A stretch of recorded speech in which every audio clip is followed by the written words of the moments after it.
We continue with our study of Brachos Daf Zayin, and today we dedicate the learning to the memory of, who are we remembering today? Miriam Bas Rav Yisachar.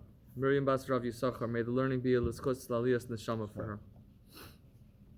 So, we're talking about the place of anger in creation and in society. And we've developed the idea that anger is both an important, albeit in very small amounts, an important ingredient in the well-function of the universe, of the cosmos. It's an ingredient in creation. And it also might be something that has an appropriate time and place, again, albeit in small measure, and without too much being too much into it in our own personal work. But the background of all of this is discussing this teaching that Hashem is angry for a brief moment every day, and that's kind of the springboard from which this whole discussion came. The Gemara continues asking, we discussed how long the moment is, how long it lasts, when it took place, when it didn't take place, how it might be cynically taken advantage of, etc. The Gemara asks, at what time of day is this moment of anger? Ve'emas rotach, when is God's moment of wrath? Amar Abaye, I think maybe harsh, maybe rather than anger or wrath, a word that expresses the idea more completely is harshness. A moment of harshness. Ve'emas rotach, when is this moment of harshness? Amar Abaye says, B'hanach tlas shoy kamaisa, it's in the first 3 hours of the day, ki chivra karbalta de tarnagola, when the crest of the rooster is white, v'koi achad kara, and it stands on one foot, stands on one leg. The Gemara asks, Kol shata v'shata nami koi hachi. The rooster often stands on one foot throughout the entire day. Well, the Gemara answers, Kol shata ispe shuraiki sumki, v'hahi shata lespe shuraiki sumki. On all the other times of day, when the rooster stands on one foot, it has streaks of red in its crest. But this particular moment, when the rooster stands on one foot, he doesn't have streaks of red. So this is this teaching, I think, needs a little unpacking. So I came across some interesting interpretations of this. So let's think about what is the place of the rooster in our liturgy in Jewish teaching. Where do we have the rooster come up in the siddur? So we think of the morning brachos, the morning blessings. The very first of those blessings is praising Hashem for giving the rooster the insight to be able to differentiate, to distinguish between day and night. The rooster crows in the morning, and that marks the moment of sunrise. Hanosein lasech vivina. We praise the one who gives the rooster understanding. Now, the thing about understanding is, this might be a hint, again, at a more complex conception of where anger and harshness fits in the world, is that bina, understanding, and specifically differentiation or discrimination, is often requires a certain amount of harshness.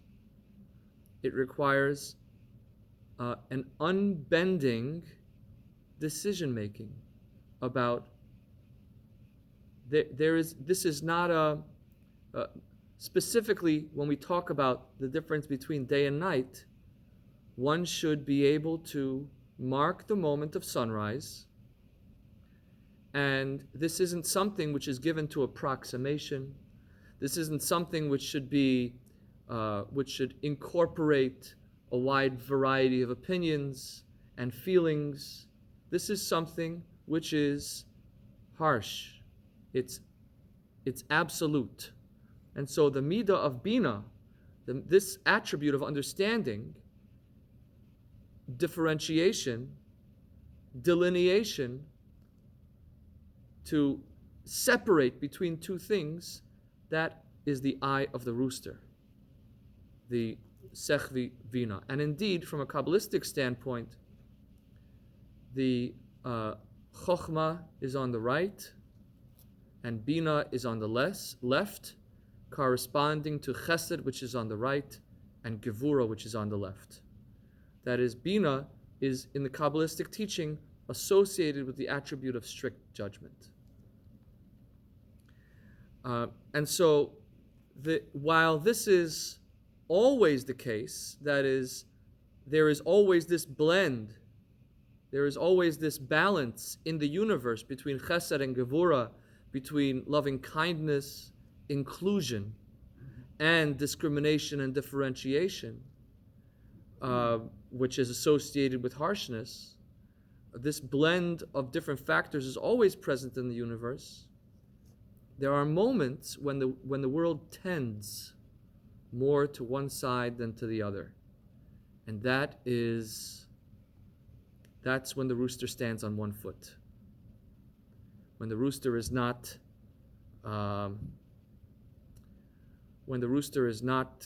stable.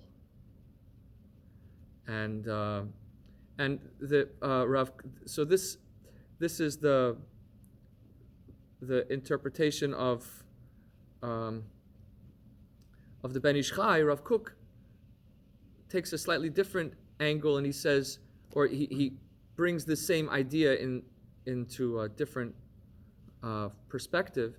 He says the rooster incorporates the symbolism of that ability to have insight and the eye of judgment. And it also, elsewhere in Jewish teaching, the rooster symbolizes the creature who is most profligate in its relationships, so that it is constantly surrounded. The rooster is constantly surrounded by hens, or the rooster is the one who chases after the hens. And so this symbolizes a lack of balance in one's natural, in a lack of balance and discipline on one's natural urges. So again, the rooster is the one who needs this balance, and when this balance is not present, it's particularly a vulnerable moment of the universe. Now, the story continues, the teaching continues about the red crest of the rooster. So Ben Ish Chai teaches what the meaning of the red crest on the rooster is, which is, I think, borne out by the story that follows. The story goes, Hahu mina'a dahava b'shvivusei de Rabbi Yeshua ben Levi. There was a heretic who lived in the neighborhood of Rabbi Yeshua ben Levi. Hava komitzar le'tuva. And he used to make Rabbi Yeshua ben Levi's life a misery. B'krai yom echad, shakol tarnagola v'ukma ben kara de arsa. And one day, Rabbi Yeshua ben Levi had enough, and he went and got a hold of a rooster. And he put the rooster in between his bedposts to watch for the moment when the rooster would stand on one foot and his crest would go white, which would indicate that this is a moment of harshness in the universe, which he could take advantage of to pray that this heretic be punished for making his life so miserable. And v'ayin be savar kimota hahishata altie, and he was watching this rooster, trying to see when this moment would come that he could pray that this heretic be cursed or punished. Well, he never saw that moment. Why? Kimota hahishata, because when that moment had come, Naim, he fell asleep. And so he missed the moment because he dozed off. Omar, he said, Shma minei lav orach ara lemebar hochi. From here I learned that this is not the way that a person should behave. Indeed, the Torah says, V'racham avol kol ma'asov ksiv, that God has mercy on all of his creatures. Uksiv gam enosh latzadik lo tov. Punishment, even by the righteous, is not a good thing. So, what then is what the story seems to indicate to me is that while this person might be deserving of being cursed or being punished, he was wicked. But this isn't the way that a tzaddik should view Hashem. A tzaddik should view Hashem, should understand that what we really want from Hashem is mercy and grace. And that this is the person themselves, the tzaddik himself, should try to embody that. And to have forbearance, even for somebody who's deserving of punishment. Now, if we think about the red crest of the rooster, red is the symbol of gevura, of strict judgment, of harshness. And white, in Kabbalistic symbolism, is the sign of chesed, of kindness. And so, at that moment, when the rooster is standing on one foot, tending towards judgment, the only thing that keeps the world going is kindness that's above the head. A kindness that doesn't make sense. Kindness that's higher than the brain. Kind of, yes, the world is deserving of punishment through the eyes, through the discerning and discriminating eyes of judgment. But v'racham al kol ma'asov, God is merciful on all of his creatures, and gam anosh l'tzadik lo tov, that even though the punishment be righteous, that doesn't mean it's good. And even though from a calculations point of view, this might be valid, appropriate, and even necessary, there is something higher than the brain. And that is, well, it's hard to explain. We can't quite put our finger on what it is. But it's Lov and Ha'elyon, it's the chesed of Hashem that transcends our ability to understand and make sense of.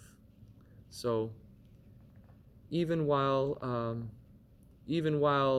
rega be'apo, even while there is this moment of divine harshness, Chaim B'Ritzono, Hashem is still creating life with goodwill and with chesed.